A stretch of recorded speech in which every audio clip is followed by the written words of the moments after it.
Hoy veremos una de esas historias que casi no se conocen de la colonia, una historia que sucedió en las inmediaciones del lago del Maracaibo y parte de nuestro territorio de norte de Santander, la historia de Francisco Martín, el español que se convirtió en un indígena. Espero la puedan disfrutar. La expedición. Nuestra historia comienza en el año de 1529 en la ciudad de Santa Ana de Coro, paraje fundado en la costa del Mar Caribe al occidente de lo que hoy llamamos Venezuela. Por esa época, estos territorios eran poco explorados, llenos de muchas tribus indígenas, belicosas y con una leyenda muy conocida por los españoles: El Dorado.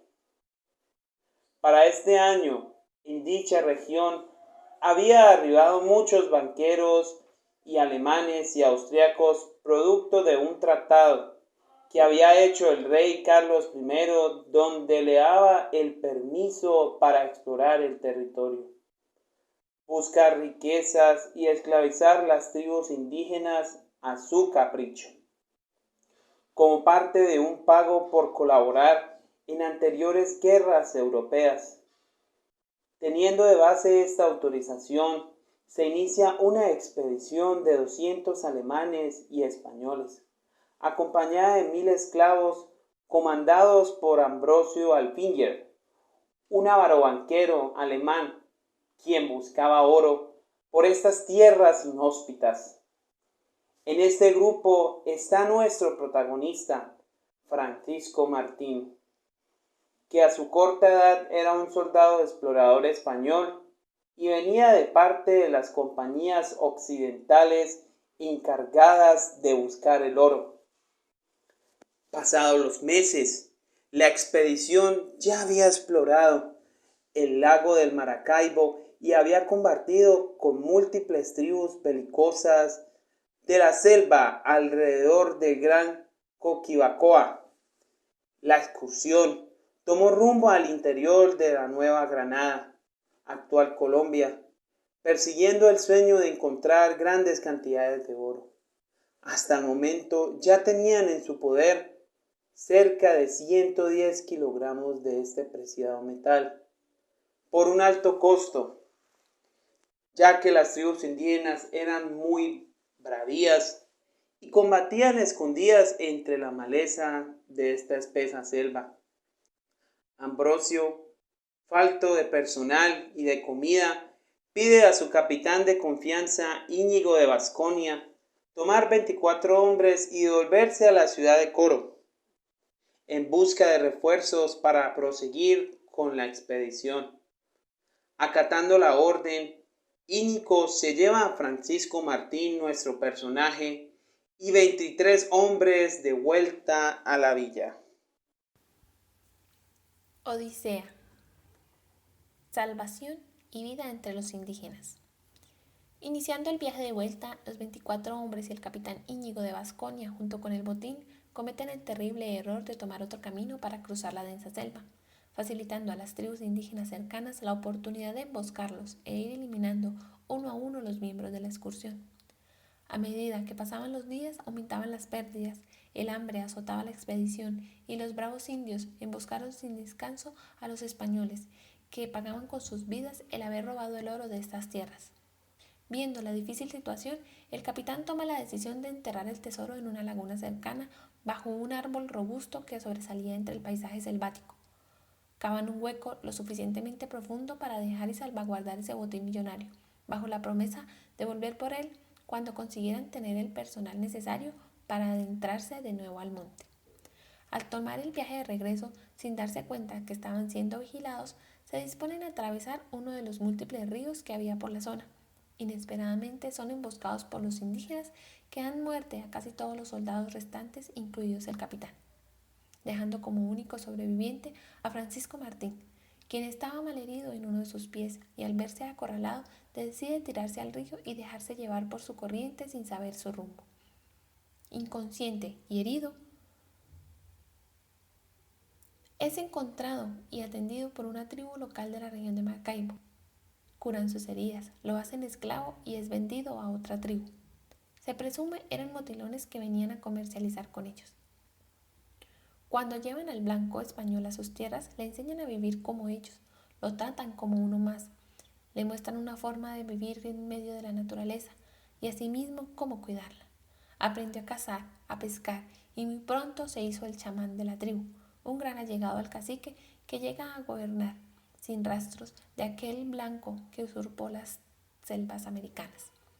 Al ser un gran militar, ascendió entre las tropas indígenas llegando a ser el capitán de los soldados de la tribu, ganando con éxito las guerras o grupos nativos y rivales y haciéndose famoso entre los clanes vecinos. Pasado un tiempo se enamora de la hija del cacique, con la que contrae matrimonio y tiene 2 hijos formando la familia de Francisco Martín. Sin embargo, el futuro es incierto para cualquier persona y no todo iba a ser bueno para él. Capítulo 3. Vuelta a la civilización. Pasados los años, Francisco había olvidado casi por completo su vida anterior. Tenía todo lo que quería, una hermosa familia, un estatus dentro de todas las tribus aledañas y un pasado que ya daba por terminado. Una mañana, como muchas otras, con exploraciones de rutinas por los alrededores, se encuentra con unos soldados españoles y reconoce que pertenecían a la expedición de Ambrosio Alfinger, el mismo hombre al que en su juventud había prestado servicios. Ya que escucha los comentarios que hacían entre ellos acerca de la muerte del banquero alemán en las frías tierras de Pamplona a mano de los chitareros, una tribu belicosa de los páramos en Santander, y por ese motivo volvían a la ciudad de Santa Ana de Coro, Francisco intenta no cruzar su camino con ellos, pero solo retrasa lo inevitable. Y al encontrarlos inmediatamente, la tropa española reconoce a Francisco y se sorprende de su radical cambio. Sin pensar en más, lo capturan y encierran en una de sus carrozas con rumbo a Santa Ana de Coro, creyendo realizar una obra benéfica, acusándolo de haberse convertido en un salvaje. Pasan los días y la tropa española llega a la ciudad, donde rinden cuentas a los banqueros alemanes y comunican el fracaso de la expedición de Ambrosio, así como el caso y la captura de Francisco Martín, dejando aterrado a los pobladores de la ciudad. Francisco Martín es obligado a cambiar sus vestiduras y encerrarse en la iglesia de la ciudad para volver a acatar las doctrinas del catolicismo. Retomará la civilización, pero el vacío que siente por no tener a su familia y aquella comunidad a la que pertenece suman una tristeza que no está dispuesto a tolerar. Después de unos días y en un descuido de los centinelas, Francisco Martín logra escapar de la ciudad e internarse en la selva, iniciando su viaje de vuelta hacia las tierras del Catatumbo, en donde después de mucho caminar por la espesa selva, logra con el pasar de los días reencontrarse con su familia. Sin embargo, en el poblado notaron su ausencia y no demoraron en recapturarlo, pues las expediciones españolas para esos tiempos ya exploraban estas tierras de maneras más recurrentes, enviando a Francisco Martín de vuelta a la ciudad de Santa Ana de Coro. En este mismo hecho ocurriría 2 veces más. Francisco escapa de la ciudad, se reencuentra con su tribu, o quizás no, pero a las pocas semanas o en días es encontrado y enviado de vuelta. Viendo esta situación, el gobernador, cansado por la repetición del hecho, se da cuenta que ese ciclo era irremediable y opta por enviarlo como soldado, o más bien un esclavo. Con la expedición rumbo al interior del reino de Nueva Granada, actual Colombia, acabando con su vida.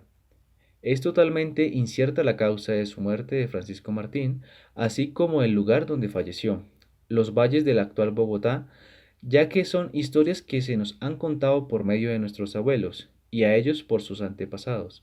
La veracidad de estos hechos quedan a nuestro criterio.